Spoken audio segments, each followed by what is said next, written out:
आज की कहानी है बहू अपनी पहली रसोई बनाओ। दोस्तों, कहानी शुरू करने से पहले अगर हमारे चैनल को सब्सक्राइब नहीं किया हो तो कर लीजिए ताकि आपके पास पहुंचे हर रोज नया वीडियो।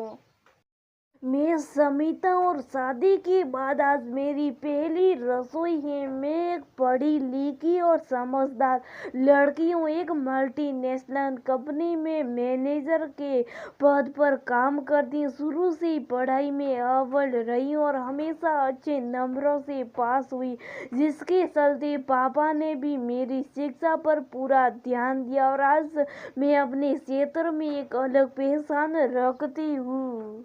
यह तो रही मेरी पहचान की बात, लेकिन आज मैं थोड़ा सा घबराई हूँ क्योंकि आज मेरी ससुराल में पहली रसोई है और खाना बनाने में मैं थोड़ी सी कच्ची हूँ। हालांकि जब मम्मी जी ने कल मुझे पहली रसोई के बारे में बताया तो मैंने यूट्यूब पर देखकर काफ़ी सारी रेसिपी समझ ली है, लेकिन फिर भी न जाने क्यों डर के मारे पसीना छूट रहा है। खैर, मरती क्या ना करती, रसोई में तो प्रवेश करना ही था, इसलिए सुबह सुबह उठकर जल्दी नहा धोकर तैयार होगी। पिछले 2 दिनों से मैं एक नई नवेली बहू की तरह तैयार हो रही थी, लेकिन आज रसोई में जाने वजह से मैंने हल्की फुल्की साड़ी पहन ली और तैयार होकर सीधा रसोई की तरफ चली गई। वहां जाकर देखा तो मम्मी जी ने चाय और नाश्ते की तैयारियां कर ली थी। अरे बेटा, आ गई तैयार होकर, चलो अब जल्दी से अपनी पहली रसोई बना दो। तुम्हें जो आता है वो बनाना, डरने की कोई बात नहीं, मैं तुम्हारे साथ हूँ और अगर किसी भी चीज की कोई जरूरत हो, कोई भी मदद चाहिए तो बुला लेना, मैं यही हूँ। मम्मी जी की बात सुनकर मन को थोड़ी सी तसल्ली मिली, लेकिन फिर भी डर तो लग रहा था। खैर, जैसे तैसे मैंने खाना ना बनाना शुरू किया। नया माहौल, नई जगह, कौन सा सामान का है मुझे ये भी पता नहीं था। ऐसे में मम्मी जी बार बार आकर मेरी मदद कर रही थी, लेकिन फिर भी शादी वाले घर में बहुत सारे काम होते हैं, इसी वजह से उन्हें बार बार जाना पड़ रहा था। मैं अपनी तरफ से पूरी मेहनत कर रही थी कि आज अपनी पहली रसोई पर सबका दिल जीत लूं। घंटों मेहनत करने के बाद भी न जाने क्यों मुझे अपनी बनाई हुई रसोई में आनंद नहीं आ रहा था। खुशबू से लग रहा था कि हर चीज में कुछ ना कुछ गड़बड़ है। छोले की सब्जी में वो महक नहीं थी जो छोले भूनते समय मम्मी की रसोई में से आती थी, और गाजर का हलवा भी अच्छे से पक ही नहीं रहा था। तेज आंच करूं तो जलने लगता, कम आंच पर तो वैसे ही पक ही नहीं रहा था। चावल भी थोड़े से नरम लग रहे थे। आज खुद पर गुस्सा आ रहा था कि क्यों मैंने खाना बनाना नहीं सीखा। आज तो मैं सबके सामने फेल हो जाऊंगी। पहली रसोई में अपने और अपने परिवार की इज्जत करवा लूंगी।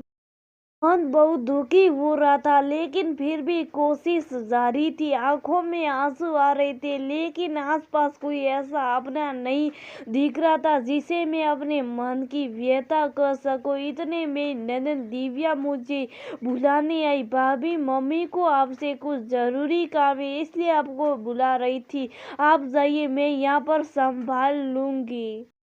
एक बार मन में आया, हे भगवान, कुछ समय के लिए तो रसोई से शान छूटी, लेकिन फिर ख्याल आया कि कहीं दिव्या ने खाना छक लिया तो ना जाने क्या होगा। खैर, मम्मी जी ने बुलाया था तो इसलिए उनके कमरे में पहुंच गई। उन्होंने मुझे अपने पास में बिठाकर मुझसे रसोई के बारे में पूछा और साथ ही साथ बुआ जी को विदाई में दिए जाने वाले सामान के बारे में बताया, क्योंकि वो शाम को 5 बजे की ट्रेन से वापस जा रही थी। लेकिन मेरा मन तो रसोई में अटका था। इतने में मम्मी जी के फोन पर एक मिस कॉल आया, जिस पर उन्होंने ध्यान नहीं दिया। अरे बेटा, तुम गैस पर कुछ रख कर तो नहीं आई हो ना? जाओ जाकर देख लो, कुछ जल ना जाए। वैसे तो दिव्या है वहां पर। ठीक है मम्मी जी, मैं जाती हूँ। इतना कहकर मैंने रसोई की तरफ दौड़ लगाई, लेकिन ये क्या, रसोई तो पूरी खाली थी। केवल दिव्या पूरियां तल रही थी। खाना कहाँ गया? बाहर आकर देखा तो खाना डाइनिंग टेबल पर लग चुका था। मैं समझ गई कि दिव्या ने ही सारा खाना डाइनिंग टेबल पर लगा दिया और मेरे पास आकर बोली, भाभी मैंने खाना लगा दिया और सबको बुलाकर लाती हूँ। दिव्या की बात सुनकर मैं भी अपने कमरे में गई और हाथ मुंह धोकर वापस आ गई। तब तक सभी डाइनिंग टेबल पर आ चुके थे और मम्मी जी सबको खाना परोस रही थी। खाने में से बहुत अच्छी खुशबू आ रही थी। जब मैंने खाना बनाया था तो उसमें इतनी अच्छी खुशबू नहीं आ रही थी, लेकिन अब जो खुशबू आ रही थी वह तो मन को मोह रही थी। ये क्या चमत्कार था! पास जाकर देखा तो पता चला कि सब्जियों के रंग, रूप, स्वाद और खुशबू सब कुछ बेहतरीन थी। अब मैं समझ गई थी कि मम्मी जी ने क्यों मुझे अपने पास बुलाया था और क्यों ननद दिव्या ने रसोई में आकर कहा था कि आप रसोई में यहाँ संभाल लूंगी।